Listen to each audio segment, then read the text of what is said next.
Vinayak films private limited Shri Vinayak Suzuki धमाकेदार December offer. Suzuki सोबत करा आपल्या स्वप्नांची पूर्तता।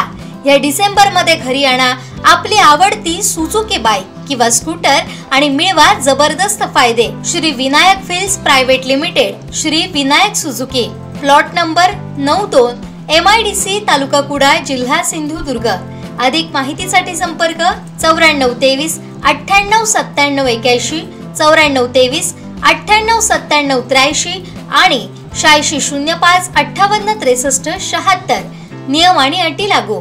आचरणे गावच्या श्री रासाई देवीच्या जत्रोत्सवास उत्साहात प्रारंभ झाला। सकाळी विधिवत पूजन करून देवीची आरती करण्यात आली। त्यानंतर मानकरी व ग्रामस्थांच्या उपस्थितीत जत्रोत्सवाचा शुभारंभ झाला। पाहुयात।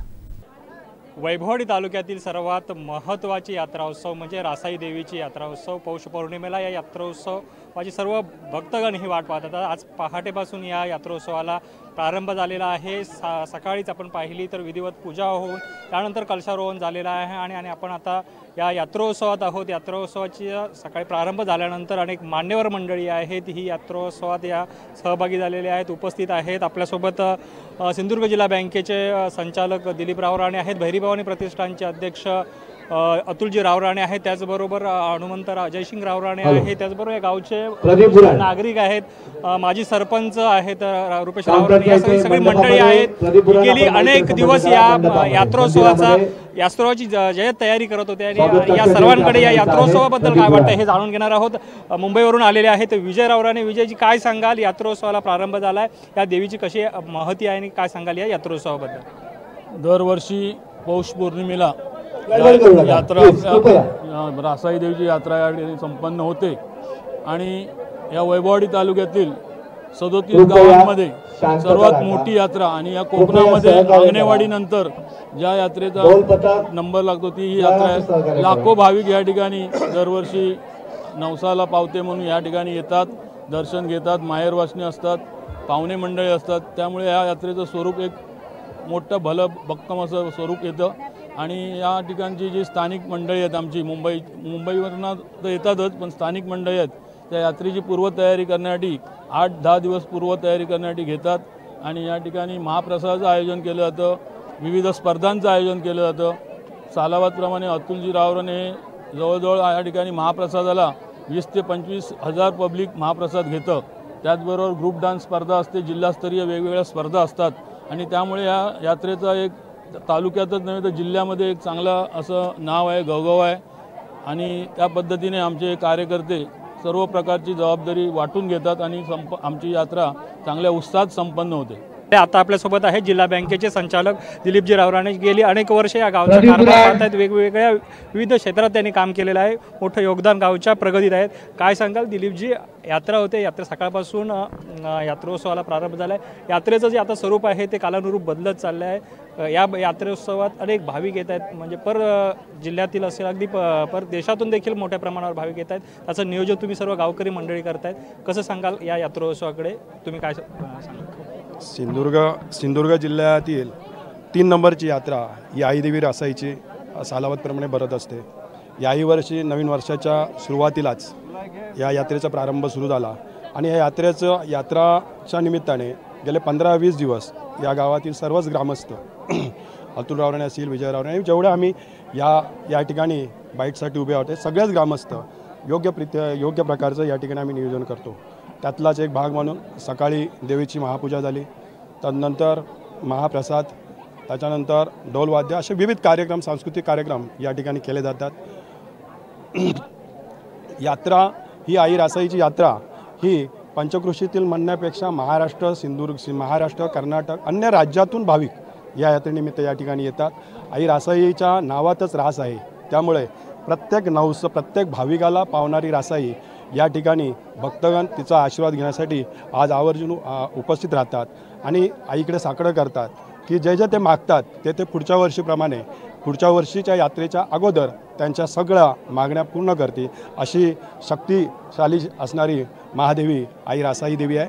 आणि त्यानिमित्तानं आज या ठिकाणी विविध कार्यक्रमाचं मी मगाशी म्हटल्याप्रमाणे आयोजन करण्यात आलेलं आहे। त्यातलाच एक भाग गेली 10-12 वर्ष अतुलजी रावराणे भैरवीभवानी प्रतिष्ठानचे अध्यक्ष या ठिकाणी महाप्रसादाचं आयोजन करतात आणि त्या महाप्रसादाचा तालुक्यातील जिल्ह्यातील सर्वच लोक मोठ्या प्रमाणात लाभ घेतात. संध्याकाळीपर्यंत बरेचसे असे या ठिकाणी सांस्कृतिक कार्यक्रम आहेत.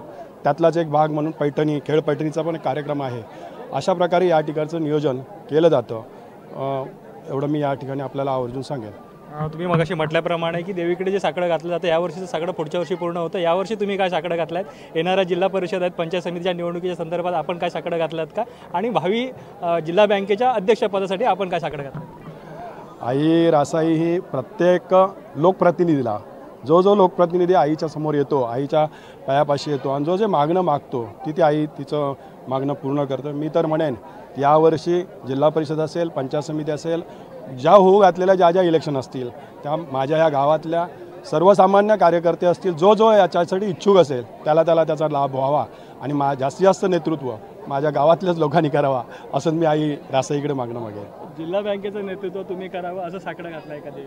आईला जे मी आईकडे आत्तापर्यंत मागितलं, अगदी ग्रामपंचायत सरपंच तेव्हापासून पंचायत समिती असेल, जिल्हा परिषद, काल जिल्हा बँकेचं संचालक असेल, जे मी आईकडे मागितलं तिथे आईने माझी मनोकामना पूर्ण केली आहे आणि यावेळीसुद्धा माझी जी इच्छा आहे ती पण आई पूर्ण करेल अशी मला आशा आहे. धन्यवाद. हे होते दिलीपराव राणे. यानंतर या गावचे माजी सरपंच बाळाराव राणे उर्फ जयसिंगराव राणे. गेली 15-20 दिवस या सर्व यात्रोत्सवाच्या नियोजनात ज्यांचा महत्त्वाचा वाटा होता ते हे जयसिंगराव राणे. आणि एकंदरीत या यात्रोत्सवाबद्दलची जी काही माहिती आहे ती अगदी विस्तृतपणे ते आपल्याला सांगू शकतील. काय सांगाल राव राणे, या देवीबद्दलची माहिती? आता आपण पाहिलं तर अतुलजी बोलले, दिलीपराव राणेजी बोलले, त्यांनी देवीबद्दलची माहिती सांगते, पण अगदी कशा पद्धतीने हा उत्सव साजरा होतो देवीचा, पूर्वपरंपरा, त्याबद्दल काय सांगतात? सगळेच आता माहिती आमच्या विजयरावाने दिलेली आहे, अतुलरावाने दिलेली आहे, दिलीपरावाने दिलेली आहे. त्याच पद्धतीत समोरची देवी जी आमची आहे ती राशीची देवी आहे. ते कोणाच्या घरात कधी चूल पेटली नाही असं कधीच होत नाही. सगळ्यांच्या घरात दररोज जेवण केलं जातं, 3 वेळा जेवण मिळतं. हेच आमच्या देवीचं मोठं आम्हाला तिचा आशीर्वाद आहे. आणि त्या आशीर्वादामुळे सगळे जे लोक मागतील ते आज जे तुम्ही मागाल ते पुढच्या वर्षी तुमचं पूर्ण होतं. म्हणून एवढी लोक आमच्या देवीला येतात. यात्रोत्सवाची कशी कहाणी आहे, कशी महती आहे, त्याबद्दल थोडक्यात माहिती? यात्रोत्सवाची माहिती म्हणजे आता तसं बघायला गेलं तर 15 दिवस आमचे संपूर्ण नागरिक, आमच्या गावातले ग्रामस्थ, सरपंच, आपल्या गावचे मोठे लोक, मान्यवर लोक इथे मार्गदर्शन जसं करतात तसं पद्धतीने हे कार्यक्रम ठरविला जातो आणि त्या पद्धतीने कार्यक्रम असतो. आमच्याकडे लहान मुलांपासून तर वयोवृद्धांपर्यंत सगळेजण कार्यक्रमात भाग घेतात. त्यामुळे सक्सेस आम्ही कार्यक्रम करू शकतो. आपल्यासोबत याच गावचे रहिवासी उत्तम सुतार आहेत. काय सांगाल या यात्रोत्सवाबद्दल, कशी आहे या देवीची महती? या ठिकाणी रासाई देवीला वंदन करून या आपल्या रासाई जी आमची देवी आहे ही 72 खेड्याची मालकीण आहे.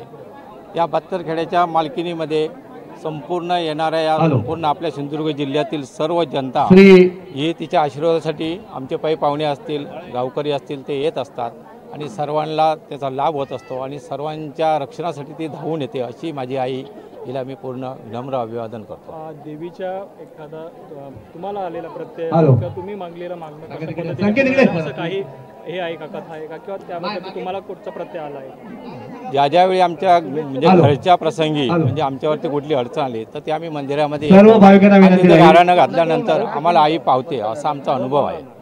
आपल्यासोबत वैभववाडी तालुक्याचे माजी सभापती लक्ष्मण राव राणे आहेत. राव राणेजी, आज यात्रोत्सवाला सुरुवात झाली, अनेक भाविक या मंदिरात आलेले आहेत. तुम्ही देखील एक खूप श्रद्धाळू आहात. काय सांगाल या यात्रोत्सवाबद्दल, कशी यात्रेची सुरुवात झाली आणि कशा पद्धतीने हा यात्रोत्सव आता बदलत चाललेला आहे? या संपूर्ण यात्रोत्सव सर्वांना प्रथम नवीन वर्षाच्या शुभेच्छा देतो. आणि खरोखरच या ठिकाणी जिल्ह्यामध्ये 3 नंबरची यात्रा आणि वैभववाडी तालुक्यामध्ये 1 नंबरची यात्रा. या यात्रेसाठी भाविक मुंबईवरनं सिंधुदुर्ग जिल्ह्यात टोटली सर्व गावातून येतात आणि नवसाला पावणारे देवी असा देवीचा महिमा आहे. आणि खरोखरच आता सर्व मान्यवरांनी सांगितलं ते सगळ्यांनी एकदम बरोबर सांगितलं. इथे उत्तम सुतार, महेश रावराणे, संतोष बोडके वगैरे आमचे मित्रमंडळी आहेत आणि आमची पण खूप श्रद्धा आहे आणि आम्ही जे देवीकडे मागतो ते आमची इच्छा नेहमीच पूर्ण करते. आणि सर्व जे यात्रेकरू आले ते यात्रेकरूंना शुभेच्छा देतो आणि ते संपतो. धन्यवाद. आपल्यासोबत या गावचे माजी सरपंच आहेत महेशजी. महेशजी, तुम्ही देखील या गेली 15 दिवस नियोजनात आहात यात्रोत्सवाच्या. कशा पद्धतीने नियोजन केलेलं आहे, कोणकोणते कार्यक्रम आहेत? आपण यात्रा म्हटली तर सर्वत्र आपण पाहिलं तर एक यात्रा म्हणजे यात्राच असते, मात्र तुमच्या गावात जे आपण पाहिलं तर अनेक सामाजिक उपक्रम देखील राबवलेले आहेत. ते कोणकोणते उपक्रम राबवलेले आहेत आणि त्याचा कसा पद्धतीने ग्रामस्थांना, इथल्या नागरिकांना फायदा झालेला आहे? मी प्रथमतः रासाई देवीला वंदन करून मी येणाऱ्या सर्व भाविकांचं हार्दिक स्वागत करतो. गेले 15 दिवस आम्ही या यात्रेसाठी या सिंधुदुर्ग कोकणामध्ये म्हटलं तर सिंधुदुर्ग जिल्ह्यामध्ये दक्षिण काशी म्हणून ओळखणारी यात्रा आमची श्री रासाई देवीची गेले 15 दिवस असंख्य कार्यकर्ते झटतात. आमच्या ग्रामपंचायतच्या वतीने आम्ही फार्मर ID असू देत किंवा ज्या ज्या योजना ग्रामपंचायती असतील, जिल्ह्याच्या असतील, राज्य शासनाचे केंद्र शासनात त्या राबवलेल्या योजना या ठिकाणी आलेल्या सर्व भाविकांना त्याचा फायदा व्हावा, त्यांना संबंधात द्यावं असं डिजिटलायझेशन केलेलं आहे. मोठ्या स्क्रीनवरती ही यात्रा आम्ही प्रस्तुत सुबक अशी आकर्षित करण्यासाठी आणि सर्वांना जेणेकरून समजेल. त्याचबरोबर या यात्रेनिमित्त आम्ही रक्तदान शिबिर किंवा ज्या काय आरोग्याच्या सोयीसुविधा आहेत म्हणजे हार्टपासून ECG असू देत, अन्य रक्तदान शिबिर असू दे, डायबिटीस असू देत, ब्लड प्रेशर, सर्व आरोग्याच्या तपासण्या या ठिकाणी उपलब्ध करून दिलेल्या आहेत. तसेच गेले 15 दिवस आम्ही सगळे कार्यकर्ते या देवीचे सर्व ग्रामस्थ एकजुटीने एकमताने या ठिकाणी एक दिलाने काम करतात. या ठिकाणी खरोखर मला आनंद आहे की आमचा हा एकोपा गावचा हा या जिल्ह्यातच नव्हे या महाराष्ट्रामध्ये ही यात्रा एक उंचीवरती नेऊन ठेवतात. याला माझं समाधान आहे आणि मला आनंद वाटतो. धन्यवाद रावराणेजी. आपण पाहिलं तर ग्रामस्थ अनेक वेगवेगळे सामाजिक उपक्रम राबवतात. संतोषजी, काय सांगाल? विनंती राहील मंदिर परिसरामध्ये ज्या गाड्यांचं पार्किंग आहे योग्य ठिकाणी पार्किंग करा. महाराष्ट्रामध्ये हा एक दिवस मंदिर परिसरामध्ये कोणी गाडी आणू नये याची नोंद घ्या. प्रत्येक सर्व भक्तगणांनी प्रत्येक रागेत दर्शन घ्यायचं आहे. सर्व भक्तगण जो माप असतो तो हा दर्शन रागेत घ्या. महाराष्ट्रामध्ये आणि तसंच जिल्ह्यामध्ये या पंचक्रोशीतली एकमेव जत्रा अशी मानली जाते की पूर्ण अशी गर्दी असते. कारण रासाई देवी ही संपूर्ण ह्या एरियाला मानली जाते आणि तिचे आराध्य दैवत असंच आहे की कुठल्याही जिल्ह्यामध्ये जरी गेलं तरी नाव हे रासाई देवी हे मानलं जातं आणि आचरणे गावाचं नाव येतं त्याच्यामध्ये. कारण काही सुविधा असतील, लोकांच्या ह्या असतील, समाजसेवा असतील आणि आचरणे गावचे सर्व कार्यकर्ते एकजुटीने दरवर्षीप्रमाणे हे काम चांगल्या पद्धतीत पार पाडलं जातं. चांगल्या पद्धतीत तसंच येणाऱ्या भाविकांची चांगल्या पद्धतीत उठाबस केली जाते. त्यांचे देवीचे जो वटी भरणे असेल, दर्शन असेल, दुसरी गोष्ट काही उपक्रम असतील, खेळपैठणी असतील, या सगळे प्रकार आचरणे गावामध्ये ह्या यात्रेनिमित्त लोकांपर्यंत पोहोचवले जातात आणि ते पूर्ण जिल्ह्यामध्ये असं त्याचं नाव होतं. असं येणाऱ्या भाविकांना मी सर्वांना शुभेच्छा देतो आणि मी 2 शब्द सांगतो. आपण पाहिलं तर यात्रोत्सवाला सुरुवात झालेली आहेत. अनेक भाविक आहेत ते या मंदिरात दाखल होत आहे. सकाळपासून आपण पाहिलं तर प्रथमतः देवीची पूजा करण्यात आली आहे, त्यानंतर कलशारोहण, आरती झालेली आहे. आत्ता महाप्रसादाला सुरुवात झालेली आहे.